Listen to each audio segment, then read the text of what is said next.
Hello dear students, very good evening. कैसे हो आप लोग? आई होप कि आप लोग सभी स्वस्थ होंगे, अच्छे होंगे। जैसा कि बेटा आपको दिखाई दे रहा होगा कि आज जो हम रीजनिंग में टॉपिक डिस्कस करने वाले हैं वो है आपका एनालॉजी। एनालॉजी मतलब कि आपको देख के बताना है इसमें क्या आंसर होगा। यहाँ आपका आईक्यू लेवल, आपका मेंटल एबिलिटी, सब कुछ यहीं चेक होती है। ये क्वेश्चन आपके बेटा हर एग्ज़ाम में पूछे जाते हैं, चाहे वो आपका एसएससी हो, चाहे यूपीएससी हो, और चाहे बेटा आपका कोई भी एग्ज़ाम हो, चाहे सीयूईटी क्यों ना हो। जो अभी रिसेंटली चल रहा एग्ज़ाम है सीयूईटी, वहाँ भी आपके ये क्वेश्चन पूछे जाते हैं। तो सभी लोग जुड़ जाएं फटाफट और देखते हैं बेटा आज हम कुछ क्वेश्चंस इस पर किस टाइप के क्वेश्चन आते हैं। ये जो क्वेश्चन मैं जो आपके सामने लेकर आया हूँ वो क्वेश्चन वो हैं बेटा ज़्यादातर मोस्टली एग्ज़ाम में पूछे गए, चाहे वो यूपीएससी का एग्ज़ाम हो, चाहे वो अदर एग्ज़ाम कोई हो। ठीक है, तो सभी लोग जुड़ जाइए फटाफट और सेशन को स्टार्ट करते हैं। और एक चीज़ और मैं आपसे कहना चाहूँगा, अगर आपको सेशन अच्छा लगे बेटा, तो मेरा कहना ये होगा कि आप सेशन को लाइक कर दें। लाइक के साथ साथ अगर आपने सब्सक्राइब नहीं करा है चैनल को तो सब्सक्राइब भी कर लें और घंटी को बजा दें। सिंपल सी बात है बेटा, घंटी को बजा दें ताकि आपके पास सारे नोटिफिकेशन मिलते रहें समय से। ठीक है, तो सभी लोग जुड़ जाएं, जल्दी आ जाएं। चलिए स्टार्ट करते हैं फटाफट। देखो एनालॉजी क्या कहता है। एनालॉजी का मतलब ये है बेटा, एनालॉजी में 2 से 3 से 4 प्रकार के क्वेश्चन पूछे जाते हैं। एक तो क्वेश्चन पूछा जाता है आपका जनरल साइंस से, क्वेश्चन आ जाता है जनरल साइंस से, इस टाइप का क्वेश्चन पूछ लेता है कि बताओ, जैसे कि आपके सामने है। ठीक है, दूसरा क्वेश्चन पूछ जाता है आपका न्यूमेरिकल एबिलिटी से, न्यूमेरिकल एबिलिटी से क्वेश्चन पूछ जाता है। तीसरा क्वेश्चन आपका कोडिंग डिकोडिंग से भी पूछा जा सकता है, कोडिंग डिकोडिंग टाइप का भी क्वेश्चन होता है। और चौथा बेटा स्टैटिक जीके। स्टैटिक जीके आपको आनी चाहिए, उसकी नॉलेज होनी चाहिए, उससे भी क्वेश्चन पूछा जा सकता है। तो मेरा कहने का सेंस ये है बेटा, तो अगर आप किसी भी एग्ज़ाम की तैयारी कर रहे हैं तो उसमें रीजनिंग का जो सेशन आता है उससे क्वेश्चन आपका एनालॉजी से ज़रूर आएगा। ये गारंटेड है मेरी कि 1 से 2 क्वेश्चन, 3 क्वेश्चन, मैक्सिमम 3 क्वेश्चन आपके एग्ज़ाम में पूछे जा सकते हैं। तो सभी से मेरा आग्रह है इस क्लास को पूरा देखें। अगर आपको कोई दिक्कत है, कोई डाउट है तो मुझे कमेंट सेक्शन में लिख के बता देना कि सर ये दिक्कत है। और हाँ, एक चीज़ और मैं कहना चाहूँगा बेटा कि आपको आगे नेक्स्ट वीडियो किस टॉपिक से चाहिए वो भी आप मुझे लिख के बताएं कि सर ये टॉपिक मेरा कमज़ोर है, इस टॉपिक पर आप कुछ मैटर लिख दीजिए या कुछ क्वेश्चंस करा दीजिए या ये टॉपिक करा दीजिए। जो आपको अच्छा लगता है वो आप लिख के भेजें। ठीक है, ताकि मैं समझ कर और आगे जो क्लास लेके आऊँ वो वही लेके आऊँ जो आपकी डिमांड। क्लियर है? आई होप कि आपको मेरी बात समझ में आ रही हो। ठीक है, आ जाइए स्टार्ट करते हैं। पहला क्वेश्चन है botany plant. Botany plant entomology मतलब कि वनस्पति विज्ञान को पौधे बोला जाता है। कीट विज्ञान को क्या बोला जाएगा? सिंपल सी बात है बेटा, जो हमारी वनस्पति विज्ञान है, बॉटनी है, वो उसमें प्लांट पौधों की बात की जाती है। ये आपको भी पता है, हमें भी पता है। वह पौधे का निर्माण कैसे होता है, पत्ती क्या होती है, फूल कैसे निकलती हैं, वो सारी चीज़ें आपको डिस्कस की जाती है। बॉटनी का यूज़ कहाँ होता है? प्लांट में होता है। तो कीट विज्ञान का मतलब कि एंटोमोलॉजी, इसका यूज़ कहाँ होगा तो वो हमें देखना है। पहला है स्नेक, सांप। क्या सांपों का यूज़ होता है? कीट विज्ञान क्या होता है पहले मुझे ये बताइए, कीट विज्ञान क्या होता है? कीट विज्ञान मतलब कीड़े मकोड़े, जो सांप, बिच्छू, कीड़े मकोड़े, जो कीड़े होते हैं ना, कीट जिससे खाद बनता है। आपने गोबर देखा है? गोबर में भी कीड़े चलते रहते हैं। ठीक है। तो वो क्या होता है, वो कीड़े हैं जिनसे खाद बनेगा, ठीक है। तो इसका यूज़ होगा कीट विज्ञान में, जो हमारा यूज़ होगा स्नेक। क्या हमारा सांप कोई खाद बना सकता है? नहीं बना सकता। सांप से खाद बन सकता है? नहीं बन सकता। पक्षी नहीं बना सकते, मतलब बिल्कुल नहीं है। कीटाणु नहीं, बिल्कुल नहीं। कीड़े बिल्कुल सही। आंसर जो होगा बेटा वो होगा कीड़े, मतलब जर्म्स। जो भी जर्म्स होते हैं जिससे हमारा, जैसे मलेरिया, हैजा, इन सब की बीमारी ये जो होती है, जैसे अभी आपका कोरोना आया था, ये सब क्या है, जर्म से ही तो उत्पन्न हुए हैं। तो वो सारी चीज़ें हमारी क्या आती है, कीड़ों में आती हैं। तो स्नेप मैं मानता हूँ ये एक रेंगने वाला कीड़ा है, लेकिन उससे कोई मतलब नहीं है बेटा। यहाँ जो बेस्ट ऑप्शन होगा वो होगा जर्म्स। तो आंसर होगा आपका कीड़े। क्लियर है? आई होप कि आपको समझ में आ गया होगा क्या कंसेप्ट होगा। नेक्स्ट क्वेश्चन पे देखते हैं। नेक्स्ट क्वेश्चन क्या कहता है। नेक्स्ट क्वेश्चन आपके सामने ये रहा। जैसा कि मैंने आपको बताया था, साइंस का पार्ट आता है, नंबर एबिलिटी आती है, मतलब नंबर्स पर आधारित कुछ क्वेश्चन मिलते हैं आपको। इसके अलावा बेटा आपके सामने जो क्वेश्चन बनते हैं वो बनते हैं आपका कोडिंग डिकोडिंग से। आपने अगर कोडिंग डिकोडिंग रीजनिंग में पढ़ रखा है तो वो भी आपको बेनिफिट देगा। और स्टैटिक जीके और करंट अफेयर्स, मतलब जीएस का, जीके का, साइंस जीके का पार्ट आपको अच्छी तरह से आना चाहिए। स्टैटिक जीके मोस्ट इंपॉर्टेंट है इस चैप्टर के लिए। क्लियर है? चलिए अब देखते हैं हमारे पास, यहाँ हमारे पास है 32:52 रेशियो 4044, 5757 रेशियो क्वेश्चन मार्क। मतलब क्वेश्चन मार्क की जगह पर क्या आएगा ये हमें निकालना है। तो इसे निकालने के लिए क्या करेंगे प्यारे बच्चों, तो आपको कुछ नहीं करना है, बस जो कंसेप्ट है उस पर ध्यान दो। देखो क्या मैं इसमें कोई ऐसा लॉजिक लगा सकता हूँ, मतलब इसका संबंध इससे है तो इसका संबंध किससे होगा, ये आपसे पूछा गया है। तो आप एक बात ध्यान रखना, ऐसे क्वेश्चन में कुछ नहीं करना, लॉजिक लगा के जहाँ इन दोनों में जो लॉजिक होगा वही लॉजिक इन दोनों में होगा। अब इसमें क्या लॉजिक है वो हमें ढूंढना है। तो अगर मैं देखूं बेटा, देखो 3252 और 4044 कोई मैच खा रहा है, कोई लॉजिक बन सकता है? नहीं सर, केवल एक ही लॉजिक यहाँ दिखाई दे रहा है, वो है डिजिट सम। क्या मैं डिजिट सम कर सकता हूँ? बिल्कुल करके देख सकता हूँ। यह हमारे पास 3 + 2 + 5 + 2 = कितना आ गया? 12 आ गया। अगर मैं इसकी सामने वाली बात करूं तो 4 +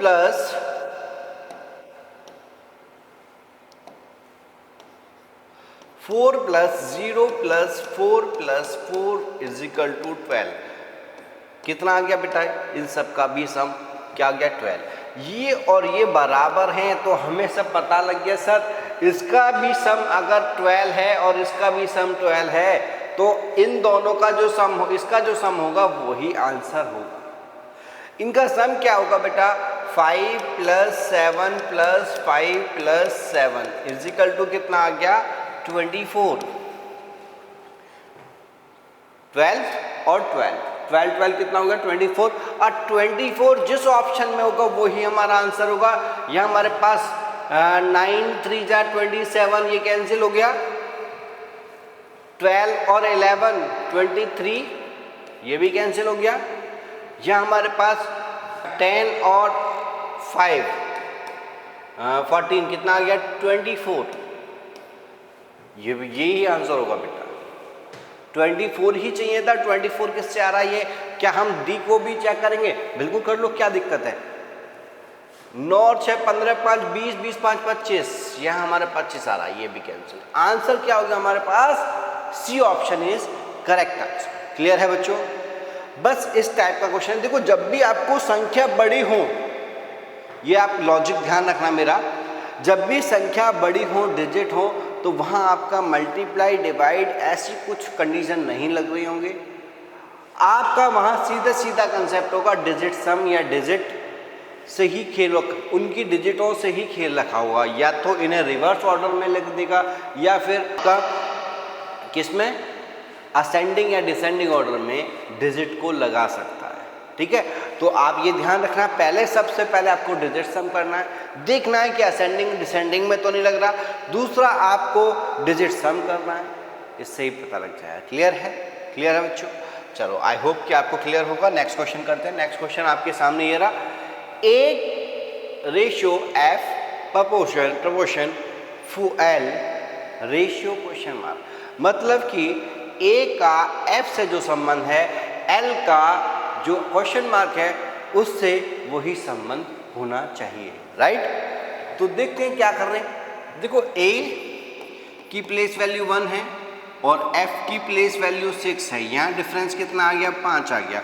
अगर मैं दूसरे बात देखता हूँ तो एल की प्लेस वैल्यू होती है 12 और 12 में 12 जो 5 और जोड़ दो, क्योंकि यहाँ अंतर 5 का है, +5 का है, तो यहाँ मैं +5 कर दूँ तो कितना आ जाएगा, 17 हो जाएगा। और 17 किसकी प्लेस वैल्यू होती है, क्यू की। 17 किसकी होती है, क्यू की। क्या ऑप्शन में क्यू दिखाई दे रहा है, नहीं दिखाई दे रहा, तो लॉजिक ये तो हमारा गलत हो गया, ये लॉजिक तो हमारा गलत हो गया। कोई दिक्कत नहीं है, गलत हो गया, ऐसा नहीं एक ही लॉजिक लगेगा, लॉजिक और दूसरा भी लग सकता है, ये हमारा ऑप्शन में नहीं मिल रहा है, कोई दिक्कत नहीं है, दूसरा लॉजिक देखते हैं।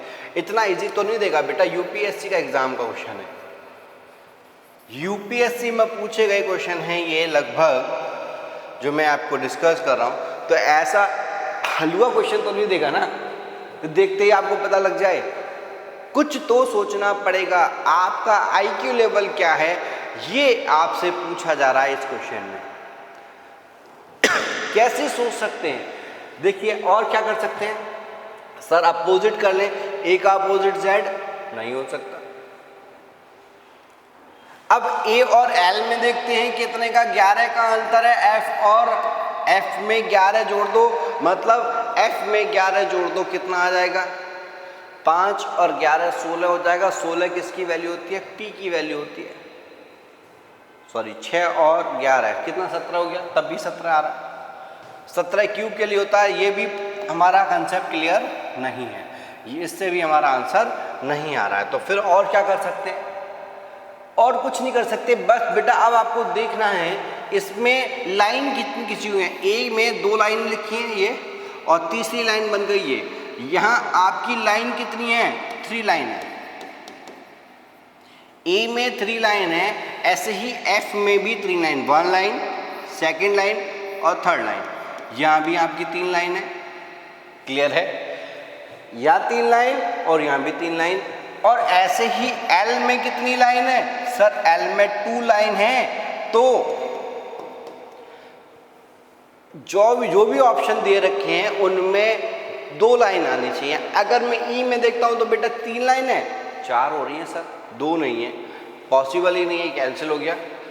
एन कैंसिल, वी बिल्कुल सर 2 लाइन है, भाई एन में भी तो 3 लाइन है, 3 नहीं चाहिए हमें, 2 चाहिए, क्योंकि हमारा यहाँ क्या 2 लाइन बन रही है, 2 लाइन बन रही है, तो 2 लाइन चाहिए। 2 लाइन किस में आ रही है, वी में। अगर सी की बात करें तो सी में कोई एक भी लाइन नहीं है। क्लियर है, तो आंसर होगा इसका भी सी। क्लियर है, क्लियर है प्यारे बच्चों, चलो बहुत बढ़िया, आपको समझ में आ गया होगा। नेक्स्ट क्वेश्चन आपके सामने ये रहा, फटाफट करिए, बहुत अच्छा क्वेश्चन है, इजी क्वेश्चन है, केवल इजी क्वेश्चन है, बहुत इजी क्वेश्चन है। देखते हैं कौन बच्चा करके देखते हैं। इस क्वेश्चन का आंसर फटाफट कमेंट में लिख दीजिए, जल्दी लिखिए।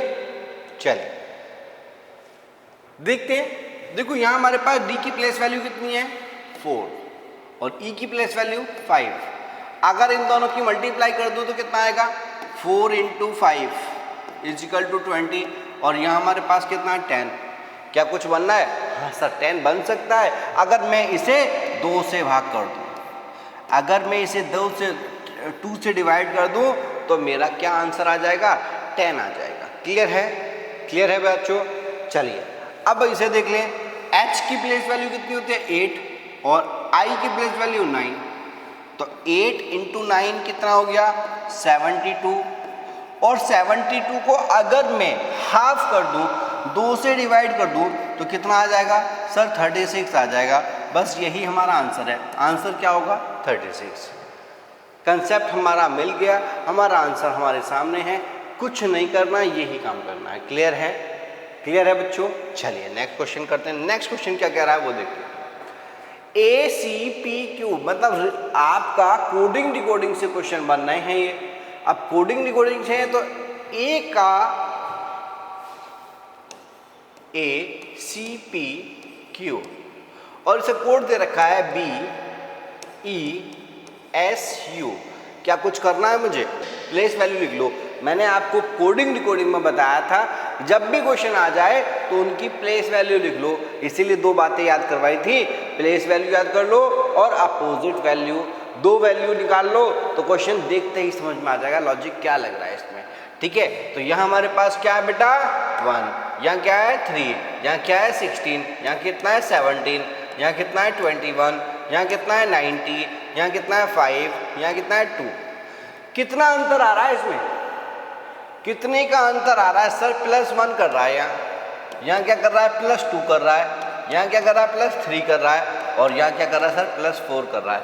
मतलब कि एक एक इंक्रीजिंग ऑर्डर में बढ़ रहा है और उसे ऐड कर रहा है नीचे वाली वैल्यू से। नेक्स्ट, ठीक है, आप कुछ नहीं करना सर, बस इसे निकाल दो MNGI। अगर 13 में ये प्लेस वैल्यू 13, 14, 7 और 9, ये मैंने आपके सामने प्लेस वैल्यू लिख दी है। अगर 13 में 1 जोड़ दूँ तो कितना आ जाएगा सर? 14 आ जाएगा। आंसर क्या होगा? N होगा। अगर मैं बात करूँ सर N में 2 जोड़ दूँ 16, 14 में 2 जोड़ दूँ 16, 16 किसकी वैल्यू है? P की वैल्यू है। सर 7 में 3 जोड़ दो 10 हो जाएगा, 10 किसकी वैल्यू है? J की वैल्यू है। और सर I में 4 जोड़ दें तो कितना? 9 में 4 जोड़ दें, 9 और 4 13, और 13 किसकी वैल्यू होती है? सर M की वैल्यू होती है। तो जिस ऑप्शन में ये ऑप्शन दे रखे होंगे वही हमारा आंसर है NPJM। NPJM हमारा पास क्या आंसर है? Option number D. क्लियर है? क्लियर है बच्चों? आई होप कि आपको समझ में आ रहा हो। देखो, कोई भी दिक्कत है, कोई भी प्रॉब्लम है, आप कमेंट में लिख के जरूर जाएं ताकि मैं आगे आपकी उस प्रॉब्लम को सॉर्ट आउट करूं। चलिए नेक्स्ट क्वेश्चन करते हैं। नेक्स्ट क्वेश्चन आपके सामने ये है, DDA ADD कुछ नहीं कर रखा बेटा, रिवर्स कर रखा है, बस लास्ट वाले को पहले पहुंचा दिया है। मतलब ए को पहले पहुंचा दिया है, बाकी दोनों को कैपिटल में बना दिया है। ऐसे ही मैं डी को बी को पहले ले आऊँगा और बाकी दोनों को क्या कर दूंगा? रिवर्स कर दूंगा, वो भी कैपिटल में। BRR कौन सा ऑप्शन है? Option number C. ये क्वेश्चन बेटा आपका एग्जाम में पूछा गया था 2020 में। 2020 के CSET एग्जाम में ये क्वेश्चन पूछा गया था। 2020 में CSET के एग्जाम में पूछा गया था क्वेश्चन। कुछ है इस क्वेश्चन में? कुछ नहीं है। देखो, एग्जामिनर कुछ क्वेश्चन तो ऐसे देता है बच्चों वाले, मतलब अगर वो दिमाग नहीं लगा रहा है तभी गलती करेगा, थोड़ा सा भी दिमाग लगा दिया उसने तो कर देगा। और मैं आपको बता दूं, जितने भी बच्चे एग्जाम में बैठे हैं, मैं कह रहा हूं 99% 99% हर बच्चा इस क्वेश्चन को करके आएगा। कुछ नहीं है इस क्वेश्चन में। 91% वो बच्चा जो बिल्कुल ही खत्म है, जिसे कुछ पता ही नहीं है, वो बच्चा इस क्वेश्चन को छोड़ सकता है, बाकी कोई सा भी बच्चा इस क्वेश्चन को नहीं छोड़ेगा। तो आप ध्यान रखिएगा, ऐसे क्वेश्चन मत छोड़ना जो क्वेश्चन सभी कर सकते हैं। ठीक है? क्लियर है? चलिए नेक्स्ट क्वेश्चन करते हैं। नेक्स्ट क्वेश्चन आपके सामने ये रहा, कप, क्रॉकरी और स्वेपनर को क्या कहेगा? देखो, कप किस में आती है? क्रॉकरी में आती है। आपने देखिए ना, क्रॉकरी में क्या है? कप भी है, प्लेट भी है, ग्लास भी है, बाउल भी है, स्पून भी है। तो ये सब क्या आ गए? किस में आ रही है? क्रॉकरी में आ रही है। ऐसे ही बेटा स्वेपनर, अगर हिंदी में बात करूं, कटर, आपने रबड़ कटर तो देखा होगा ना, पेंसिल, रबड़, कटर, ये बहुत नर्सरी LKG UKG तक हमने इसका यूज़ बहुत किया, मतलब अब भी यूज़ करते हैं। अंडरलाइन करने के लिए, कुछ रफ वर्क लिखने के लिए जो हमें रफ करना है उसके लिए हम क्या पेंसिल और रबड़ कटर का ही यूज़ करते हैं, ठीक है। तो ये किस में आती हैं सर? ये सभी आती हैं स्टेशनरी में। तो स्टेशनरी ऑप्शन नंबर 3 में, सी ऑप्शन हमारा इज करेक्ट। तो यही हमें देखना है बेटा और कुछ नहीं करना। नेक्स्ट क्वेश्चन करते हैं फटाफट। नेक्स्ट क्वेश्चन आपके सामने है, ये भी आपका रीजनिंग का क्वेश्चन है, कोडिंग डिकोडिंग क्वेश्चन है। जैसे कि यहाँ हमारे पास क्या है, METRO, मेट्रो। मेट्रो का कोड दे रखा है NVGIL। अब आपके सामने क्या है, जैसे ही कोडिंग डिकोडिंग क्वेश्चन आए तो आप क्या करो, प्लेस वैल्यू फटाफट लिख दो, जल्दी से जल्दी प्लेस वैल्यू लिख दो, जिससे कि आपको चीज़ें समझ में आ जाएंगी। सर ये 13 होगा, ये 5 होगा, ये सर हमारे पास T20 होगा, R18 होगा, O15 होगा, L12 होगा, I9 होगा, G7 होगा और V हमारे पास 22 होगा और LN हमारे पास 14 होगा।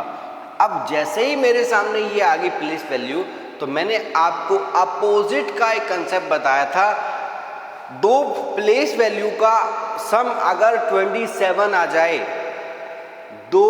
किसी भी दो अल्फ़ाबेट के प्लेस वैल्यू का सम 27 आ जाए तो वो एक दूसरे के क्या कहलाते हैं, अपोजिट कहलाते हैं, अपोजिट कहलाते हैं। तो यह हमारे पास क्या दिखाई दे रहा है, 27।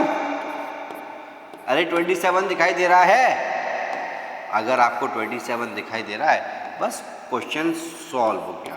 सर यहाँ भी 27 है, यहाँ भी 27 है, यहाँ भी 27, यहाँ भी 27।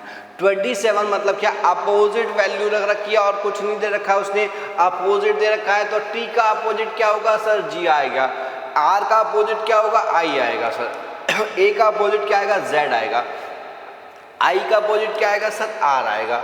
N का अपोजिट क्या आएगा, M आएगा। S का अपोजिट क्या आएगा, H आएगा। सर जिस ऑप्शन में ये होगा वही हमारा आंसर है, GIZRMH,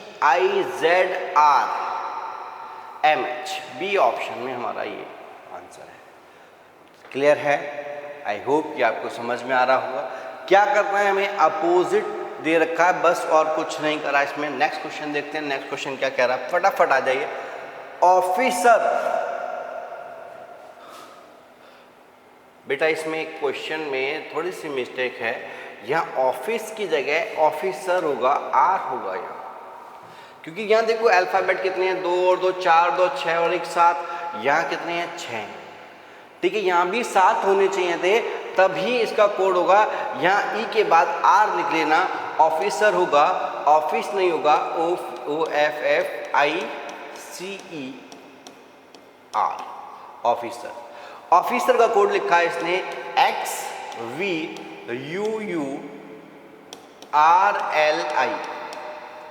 अब देखो साफ दिखाई दे रहा है सर, R का अपोजिट I, E का अपोजिट V, UU का अपोजिट F, I का अपोजिट R, O का अपोजिट L, C का अपोजिट X।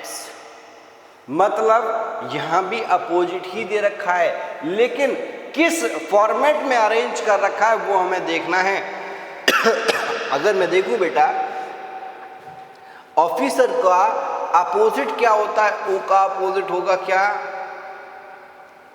L, F का अपोजिट U, I का अपोजिट R, C का अपोजिट X और E का अपोजिट V और R का अपोजिट क्या होगा, I होगा।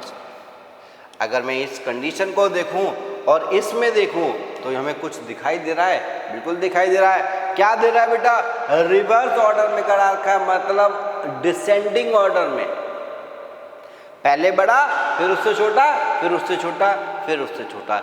डिसेंडिंग ऑर्डर में अल्फाबेट को लगा रखा है। किस में लगा रखा है, डिसेंडिंग ऑर्डर में। डिसेंडिंग ऑर्डर, डिसेंडिंग ऑर्डर तो पता है ना, असेंडिंग और डिसेंडर। डिसेंडिंग, असेंडिंग मतलब बढ़ते हुए क्रम में, और डिसेंडिंग मतलब घटते हुए क्रम में। यह हमारा घटते हुए क्रम में, पहले सबसे बड़ा क्या दिखाई दे रहा है, x दिखाई दे रहा है, फिर उससे बड़ा v, x से पहले क्या आएगा, x के बाद x से पहले क्या आता है, v आएगा, और v से पहले क्या आएगा, u आएगा सर। और U से पहले क्या आएगा सर R आएगा, R से पहले क्या आएगा L आएगा, L से पहले क्या आएगा I आएगा। भाई यही हमारा कंसेप्ट उसने बना रखा है। मतलब क्या करा उसने, डिसेंडिंग ऑर्डर में कर दिया है। तो बस आपको कुछ नहीं करना है मेरे प्यारे बच्चों। क्या करोगे इसमें, क्या करोगे सर, पाइनियर का कोड निकालना है PI। इसका डायरेक्ट हम क्या निकाल दें, अपोजिट निकाल दें। P का अपोजिट क्या होगा K, I का अपोजिट क्या होगा R, O का अपोजिट क्या आएगा P, N का अपोजिट क्या आएगा सर M, E का अपोजिट V, E का अपोजिट V, R का अपोजिट I। बस क्या करना है सर, इसे असेंडिंग ऑर्डर में लगा, डिसेंडिंग ऑर्डर में लगा दो। सबसे बड़ा क्या होगा सर, सबसे बड़ा V होगा। तो V चारों में ही है, अब हमें कुछ नहीं करना, आगे देखना है। उससे बड़ा, उसके बाद क्या आएगा V से पहले क्या आता है R, R किस में है, तीनों में, चारों में। R के बाद क्या आएगा, R एक 18वीं प्लेस वैल्यू है, 18 से पहले क्या आएगा 13, सॉरी P आएगा, क्या आएगा 16 आएगा, P आएगा। P हमारे पास कौन से ऑप्शन में सर, किसी भी ऑप्शन में नहीं है।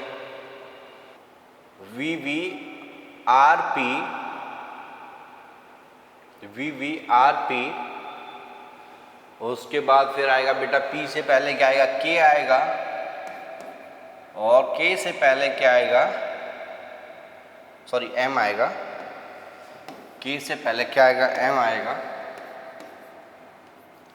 और M के बाद क्या आएगा K आएगा, और K के बाद I आएगा। ये ऑप्शन होना चाहिए। तो VVRP MKMLK,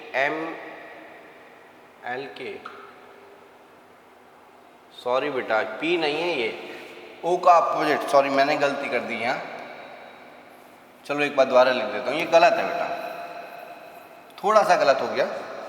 देखो P का मतलब क्या आएगा K आएगा, प्लेस अपोजिट वैल्यू गलत लिख दी थी। I का अपोजिट क्या होगा R होगा, और O का अपोजिट L होगा, ना कि P होगा, मैंने P कर दिया था, ठीक है। अब N का अपोजिट होगा M, E का अपोजिट V, और R का अपोजिट I। तो सबसे बड़ा क्या है हमारे पास V, उससे छोटा R, उससे छोटा M से पहले K,